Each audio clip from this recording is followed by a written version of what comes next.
Varapuzha അതിരൂപതയിൽ Ernakulam Madavana saint Sebastian ദേവാലയത്തിൽ നടന്ന ദിവ്യകാരുണ്യാത്ഭുതം കേരളത്തെ മുഴുവൻ ആശ്ചര്യപ്പെടുത്തിയിരിക്കുന്ന അതിലേറെ വിശ്വാസത്തിലേക്ക് ഇന്ന് നയിച്ചിരിക്കുകയാണ്.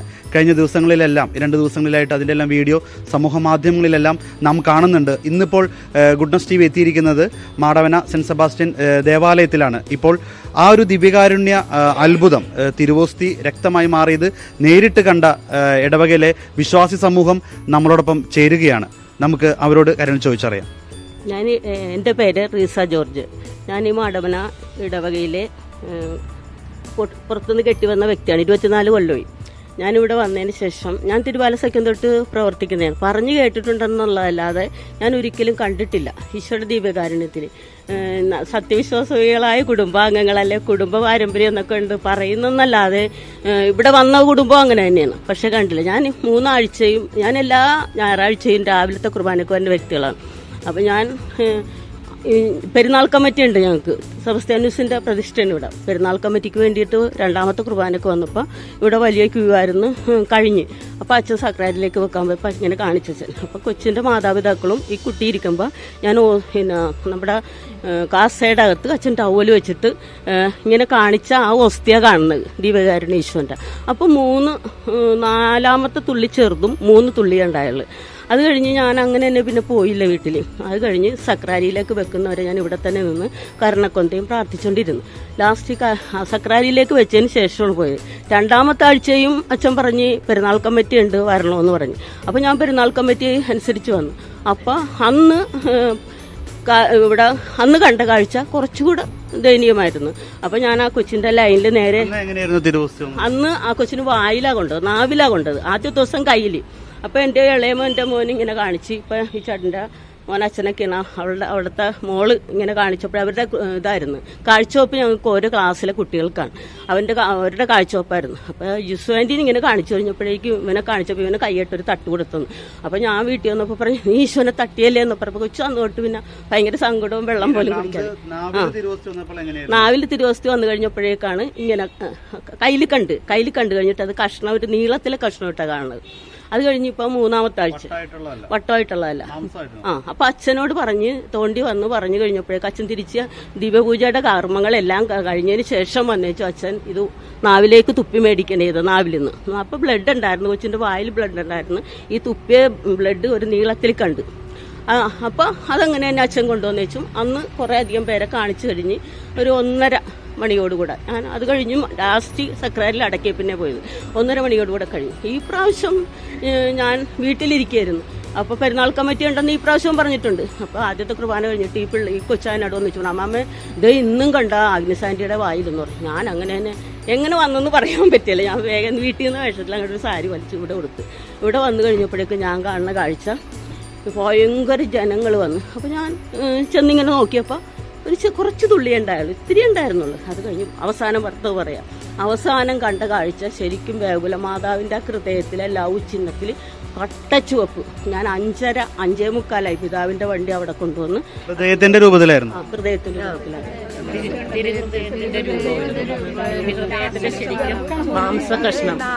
ശരിക്കും മാംസകഷ്ണം പോലെ.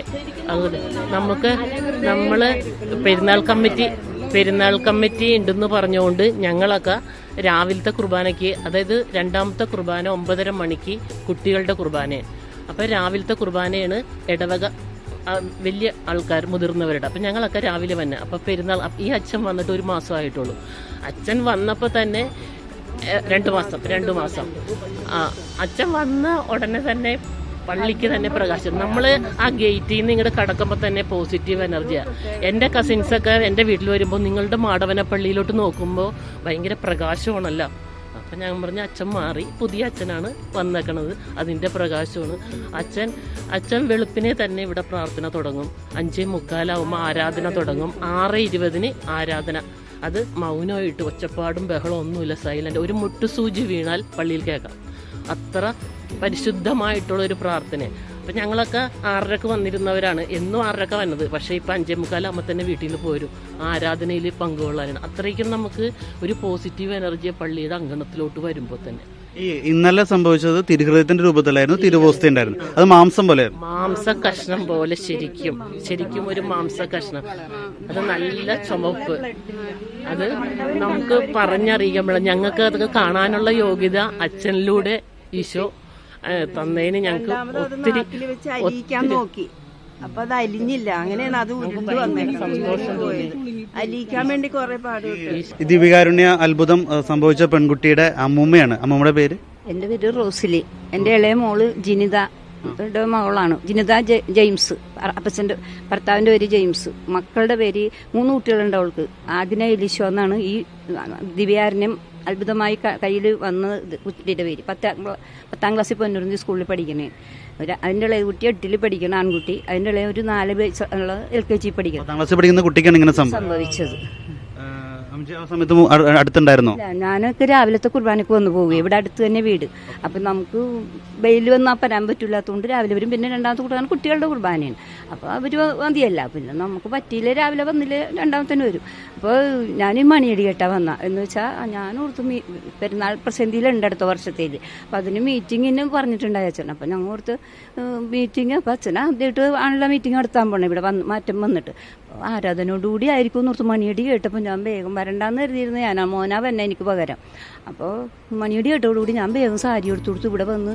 അപ്പോൾ ഞാൻ വന്നപ്പോൾ എല്ലാവരും പറഞ്ഞ് വെച്ച് പോയി സക്രാരിയിട്ടെന്ന് പറഞ്ഞു. അപ്പോൾ കൊച്ചിൻ്റെ അമ്മൂമ്മയാണെന്ന് പറഞ്ഞപ്പോൾ അച്ഛൻ വേഗം ഒന്ന് എന്നെ കാണിച്ചു തരാൻ വേണ്ടിയിട്ട് എടുത്തു വെച്ചപ്പോൾ പിന്നെയും കുറേ ജനങ്ങൾ കൂടി വന്നു. അപ്പോൾ അങ്ങനെ കണ്ടു. അപ്പോൾ വെറുതെ ഓസ്റ്റ് ഇങ്ങനെ വട്ടത്തിലിരിക്കണം. അതുമാതിരി നമുക്ക് എന്നാലും അറിയാൻ പറ്റും പിളർക്കപ്പെട്ട ഒരു ബ്ലഡ് പതിഞ്ഞേക്കണ പോലെ കാണുള്ളൂ. അപ്പം ഞാൻ വരുമ്പോൾ കുറച്ച് സമയം കഴിഞ്ഞല്ല. അപ്പം അതുകൊണ്ട് അതിങ്ങനെ പരന്ന പോലെയുള്ള ഒരു ഇതാണ് നമുക്ക്. ബ്ലഡ് പൊങ്ങിക്കണമെന്നല്ല, ബ്ലഡിൻ്റെ കളറ്. അത് കഴിഞ്ഞ് അത് വെച്ചു. പിന്നെ അച്ഛൻ ധ്യാനത്തിന് പോയി. അപ്പം അത് കഴിഞ്ഞപ്പോൾ അതിലെന്തോ 2 ദിവസം കഴിഞ്ഞപ്പോൾ ഉറുമ്പോൾ എന്തോ വന്നെന്ന് പറയുന്നു. അപ്പോൾ ശരിക്ക് വെക്കാൻ അതിശയമായിട്ടുള്ളത് അറിയിപ്പിക്കില്ലല്ലോ. അപ്പോൾ പിന്നീടല്ലേ ആവുള്ളൂ. 2ാമത്തെ ആഴ്ചയിലും ഇതേപോലെ തന്നെ ആയപ്പോൾ നാക്കിൽ വെച്ച് കൊടുത്തപ്പോൾ ചുരുണ്ട് പോയി. ഇങ്ങനെ നമ്മൾ ഇങ്ങനെ തെറുക്കൂല. അതേപോലെ ഞാൻ വന്ന് കാണുമ്പോൾ അങ്ങനെയാണ് കേട്ടോ. അത് കഴിഞ്ഞപ്പോൾ 3ാമത്തെ ആഴ്ചയിൽ ഇങ്ങനെ. അപ്പോഴും ഞാൻ ഈ മണിയടി കേട്ടാ വന്നെ. ഈ 3 ആഴ്ച ഇപ്പൊ കഴിഞ്ഞ 3 ഞായറാഴ്ചകളാണ് സംഭവിക്കുന്നത്. 21, 28, പിന്നെ കഴിഞ്ഞ ഞായറാഴ്ച 4-ാം തീയതി. ഈ ആദ്യത്തെ ആഴ്ച ഇങ്ങനെ സംഭവിച്ചതിന് ശേഷം മോളോട് സംസാരിച്ചിരുന്നു ഇതിനെ കുറിച്ച്? എന്താ മോള് പറഞ്ഞേ? മോളൊന്നും പറയില്ല. അവള് പറഞ്ഞു എനിക്കൊന്നും മനസ്സിലാവില്ല, എനിക്കൊന്നും മനസ്സിലാവില്ല. പിന്നെ ഞാൻ ഇങ്ങനെ ദിവ്യാനം സ്വീകരിക്കണില്ല എന്ന് എന്നോട് പറഞ്ഞു. ഇല്ല മോനെ, ദിവ്യാനം സ്വീകരിക്കണം മോനെ, അത് അറിയില്ലാണ്ടാണ്. മോന്റെ ഒരു തെറ്റും കൊണ്ടല്ല. പേടിച്ചുപോയോ? ആ മോൾക്ക് പേടി. ഞാനിനി സ്വീകരിക്കണില്ല ചിന്ന് എന്നോടും എൻ്റെ മകൻ്റെ കുട്ടികളോടൊക്കെ പറഞ്ഞു. ഞാൻ പറഞ്ഞു അയ്യോ അത് പാടില്ല, സ്വീകരിക്കണം. അതിനെന്താ വന്നതെന്ന് വെച്ചാൽ വന്ന പോലെ പറ്റേ. ദൈവത്തിനൊരു പദ്ധതിയുണ്ട്. അത് നമ്മൾ മോനെ ഉപകരണമായിട്ട് തിരഞ്ഞെടുത്തെന്ന് മാത്രമേ ഉള്ളത്. മറ്റുള്ളവരുടെ പാപം കൊണ്ടാണ് എന്തുകൊണ്ടാണെങ്കിലും ഈശ്വരനെല്ലാം വെളിപ്പെടുത്താനുണ്ടാ. അതിങ്ങനെയൊക്കെ അത്ഭുതത്തിലൂടെ ആയിരിക്കും നമുക്ക് കാണിക്കാൻ പോകണം. അതിന് മോൻ പേടിക്കുകയൊന്നും വേണ്ട എന്നൊക്കെ ആശ്വസിപ്പിച്ച് വിട്ടു. എല്ലാ ആഴ്ചയിലും നമ്മൾ ഇങ്ങനെ തന്നെ ആശ്വസിപ്പിച്ച് വിടണേ. കൊച്ചിനാമത്തെ ആഴ്ചയും വന്നു, ഇപ്പൊ 3ാമത്തെ ആഴ്ചയും വന്നു. അപ്പൊ എന്താണ് കുട്ടിക്ക് ഒന്നുമില്ല. കുട്ടിക്ക് പറഞ്ഞ എന്നെ എല്ലാവരും രൂപക്കൂട്ടിലെടുത്താൻ പോണ പോലെ പ്രത്യേകിച്ച് നോക്കണം. എനിക്ക് പേടിയാവണം. ഞമ്മനും പേടിക്കൊന്നും വേണ്ട. അത് കാരണം കൊച്ചിനെ ഞങ്ങൾ ഇവിടെ മേടയുടെ അകത്തായിരുത്തിയ കുറെ സമയം ആൾക്കാർ വന്നിട്ട് വേണ്ടാത്തൊക്കെ ചെയ്തു. പ്രാർത്ഥനയിലൊക്കെ കൊടുത്തിട്ട് പ്രാർത്ഥിച്ചിട്ടതാന്ന് പറയണ്. പിന്നെ തൊട്ടുമൊത്തണം ഇതൊക്കെ ചെയ്യുമ്പോ കൊച്ചു ഭയന്നു പോണേ. ഇതെന്താ ഞാൻ വിശുദ്ധയാണോ, എന്നെ ഇങ്ങനെയൊക്കെ ചെയ്യണത് എന്താണ് ചേച്ചി എന്നൊക്കെ എന്റെ മോന്റെ മോളോടൊക്കെ ചോദിക്കണേ. ആത്മീയ ജീവിതം വെച്ചാൽ അവര് സ്കൂളിലൊക്കെ ഭയങ്കരമായിട്ട് പ്രാർത്ഥനയും കാര്യമുണ്ട്. വീട്ടിൽ വരുമ്പോ നമ്മ സാധാരണക്കാരല്ലേ. 3 കുട്ടികളുണ്ട്, അപ്പനും അമ്മയുണ്ട്. മോൻ ഓട്ടോറിക്ഷക്കാരനാണ്. മോൾക്ക് ഒരു ചെറിയ ജോലി സെക്യൂരിറ്റി ആയിട്ട് ഇവിടെ അടുത്ത് കിട്ടിയിട്ടുണ്ട്. അപ്പോൾ ഇവര് പരക്കമ്പാച്ചിലെ ജീവിതത്തിന്റെ ഇതില് വീട് ചെറുതായിട്ട് പുതിയത് വെച്ചതിന്റെ ലോൺ അടക്കാനൊക്കെ ഉള്ളത് കൊണ്ട് പരക്കമ്പാച്ചിലാണ്. നമ്മ ഇല്ലാത്ത പറഞ്ഞാൽ ശരിയാവൂലല്ലോ. പ്രാർത്ഥനയൊക്കെ അല്പം കുറവാന്ന് വേണം പറയാനായിട്ട്. പക്ഷെ ദൈവം പള്ളി വരാറുണ്ടോ? ഇല്ല, ദിവസമൊന്നും വരുമ്പോൾ കുറച്ച് ദൂരെയാണ് അവർ താമസിക്കുന്നത്. ഇടവകയാണ്. ഇതാണെങ്കിലും ഇവിടെ അടുത്തായിരുന്നു വീട്. അന്നേരമൊക്കെ എപ്പോഴും വരുമായിരുന്നു ഒഴിവെള്ളപ്പ. ഇപ്പൊ അങ്ങനെ വരാൻ പറ്റണില്ല. ഇപ്പൊ അവരുടെ ജീവിത സാഹചര്യം കൊണ്ട് അവർക്ക് വരാൻ പറ്റുന്നില്ല. അതുകൊണ്ട് വരും, ഞായറാഴ്ച ദിവസങ്ങളിൽ വരും, പിന്നെ ഒഴിവ് ദിവസങ്ങളിൽ വരും. കുട്ടിയുടെ പേര് ആഗ്ന യദീശ്വ. ആഗ്നയുടെ വലിയ അമ്മൂമ്മയാണ്. എന്ത് തോന്നുന്നു അമ്മൂമ്മയ്ക്ക്? ഇപ്പോ അമ്മൂമ്മ നമുക്ക് തോന്നുന്നത് ഈശോനെന്തോ നമ്മൾക്ക് വെളിപ്പെടുത്തി തരാനുണ്ടെന്നുള്ളത് മാത്രമാണ് ഞാൻ മനസ്സിലാക്കുന്നത്. അപ്പം നമ്മൾ ജപമാല ചൊല്ലി പ്രാർത്ഥിക്കാന്ന് പറയും, പ്രായശ്ചിത്തം അനുഷ്ഠിക്കാന്ന് പാത്യമയിലൊക്കെ പറഞ്ഞത് നമ്മൾ ബുക്കിലൊക്കെ വായിച്ചിട്ടുണ്ട്. അപ്പം അതുപോലെ ഞാൻ പറഞ്ഞു കൊടുത്തു, മോനെ വീട്ടിൽ കരണക്കൊന്തയും പ്രാർത്ഥനയൊക്കെ ചൊല്ലണമെന്ന് പറഞ്ഞപ്പോൾ ഞാൻ ചോദിച്ചു പ്രാർത്ഥന മുടങ്ങുമ്പോൾ ആ പ്രാർത്ഥന മുടക്കമുണ്ടെന്ന് പറഞ്ഞു. അപ്പോൾ എല്ലാവരും കൂടി ഒത്തുവരില്ല, കാരണം അപ്പച്ചൻ ഓട്ടം കിട്ടുമ്പോൾ പോകും, അമ്മ ജോലിക്ക് നൈറ്റ് പോകേണ്ടി വരും. അപ്പോൾ കൊച്ചുങ്ങൾ തനിച്ചാണ്, ഈ 3 കുഞ്ഞുങ്ങൾ തനിച്ചാണ് ഇതൊക്കെ ചെയ്യണം. 15 വയസ്സ് 13 വയസ്സ് 4 വയസ്സുള്ള കൊച്ചുങ്ങളുടെ അവസ്ഥ എന്താണ്? അതിനിടെ കാടും പോത്തും അതും ഇതിനൊക്കെ ഉണ്ട്, കഷ്ടപ്പാടും എല്ലാം വളർത്തണമുണ്ട്. അപ്പോൾ അങ്ങനെയൊക്കെ ജീവിച്ചങ്ങോട്ട് മുന്നോട്ട് പോകണം. അല്ലാതെ കൊറോണ കാലത്തായിരുന്നു അവരുടെ ദിവ്യാരന ആദ്യത്തെ സ്വീകരണം. അതിന് പോലും നമ്മൾ കൊച്ചുങ്ങളൊന്നും അവർ ആർഭാടമൊന്നും ചെയ്തില്ല. രാവിലെ 6:30 കുർബാനയായിരുന്നു.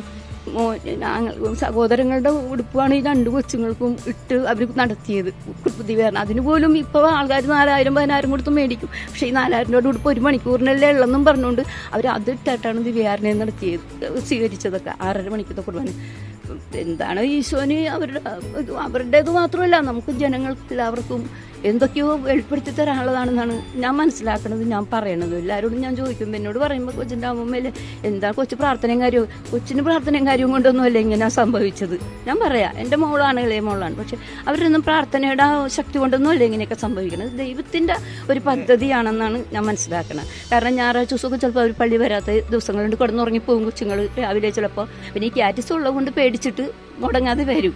മോളാണെങ്കിൽ ചിലപ്പോൾ ഡ്യൂട്ടിയിലായിരിക്കും, 7 മണിക്ക് കയറണം, 7 മണിക്ക് ഇറങ്ങണം, ഇങ്ങനെയൊക്കെയുള്ള ഇതാണ്. അപ്പം അങ്ങനെയൊക്കെ അവരുടെ ഈ അവിടെ പോയി താമസിക്കാൻ തുടങ്ങിയ പോലെ കുർബാനക്കൊക്കെ ഈ ജോലിക്കും കയറിയ 5-6 മാസമായിട്ടുള്ളൂ ജോലി കയറിയത്. അതുകൊണ്ട് കുറച്ച് ഡിലേ ആർന്ന്.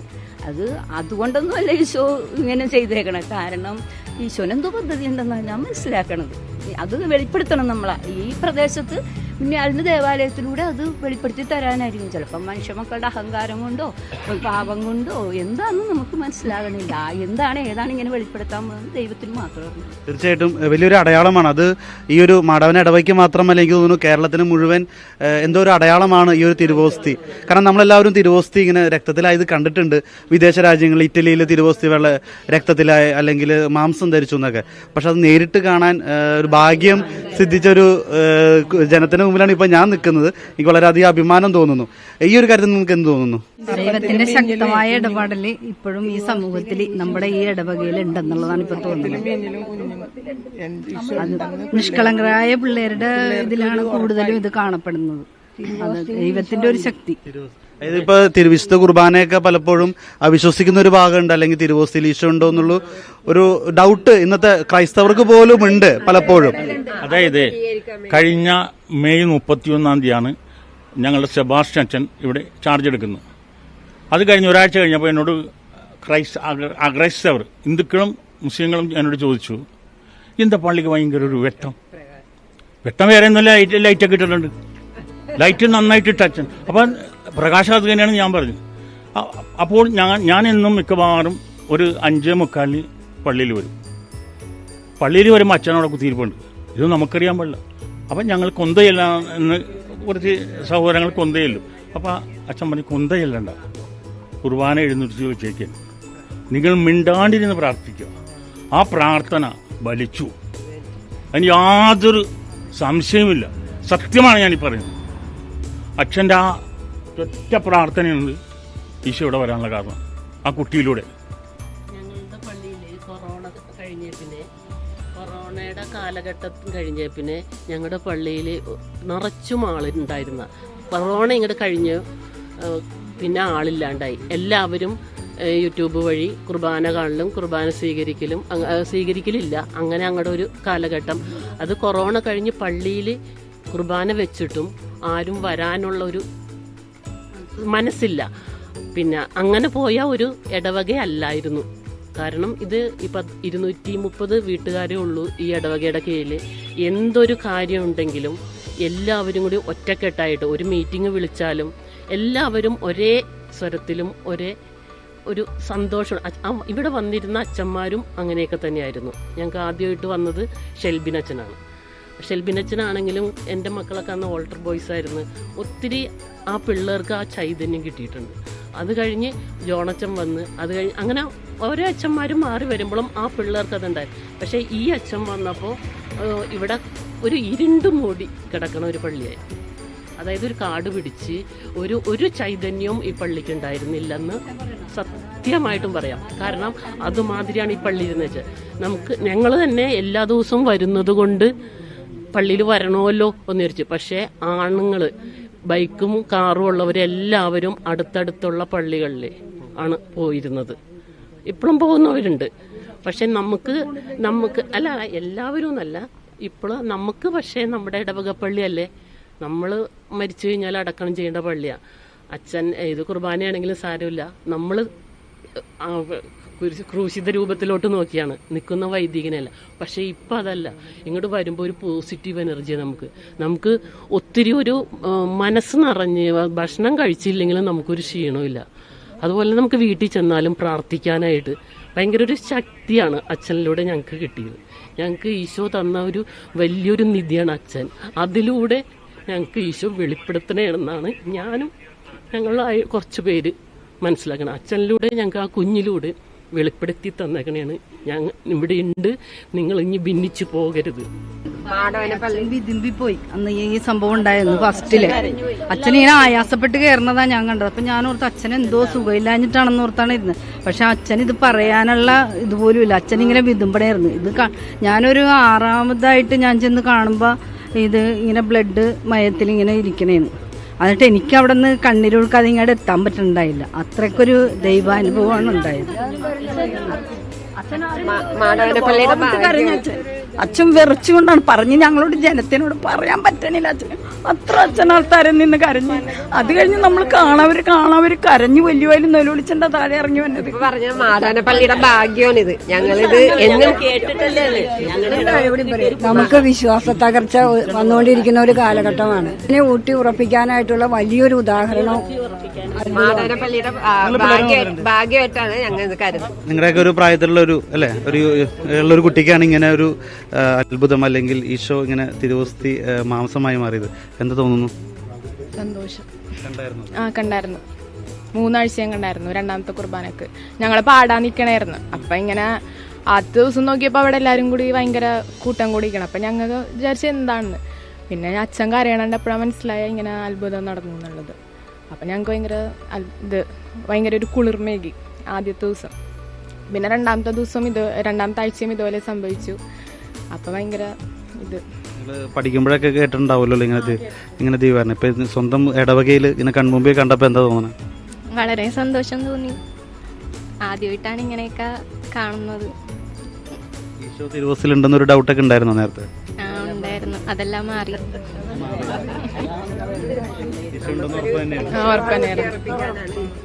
നമ്മുടെ വിശ്വാസം ഊട്ടി ഉറപ്പിക്കാനാണ് ഈ ഒരു സംഭവം. എല്ലാവരും അത് ഉൾക്കൊള്ളുന്നു.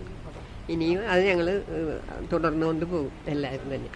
കണ്ണീരോടെ അല്ലാതെ ഈ ഒരു ഇടവക ജനത്തിന് ഈ ഒരു വിഷയം നമ്മുടെ മുമ്പിൽ അവതരിപ്പിക്കാൻ സാധിക്കുന്നില്ല. വിദേശ രാജ്യങ്ങളിലുമെല്ലാം ഈശോയുടെ തിരുവോസ്തി മാംസമായി രക്തം കണ്ടു എന്നൊക്കെ ഇവർ കേട്ടും കണ്ടും അറിഞ്ഞെങ്കിലും നേരിട്ട് സ്വന്തം കണ്ണുകൾ കൊണ്ട് കാണുന്നത് ഇതാദ്യമാണ്.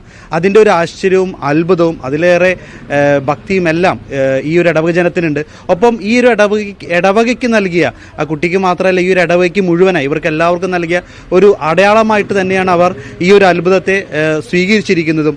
അതോടൊപ്പം തന്നെ ഈ ഒരു ഇടവകയിലെ വികാരിയച്ഛൻ്റെ പ്രാർത്ഥനയും ആത്മീയതയും എല്ലാം ഈ ഒരു ഇടവക ജനം ഒരുമിച്ച് അച്ഛൻ വന്നതിന് ശേഷം ഈ ഇടവകയ്ക്കുണ്ടായ മാറ്റങ്ങളൊക്കെ പ്രത്യേകം എടുത്തും പറയുന്നുണ്ട്.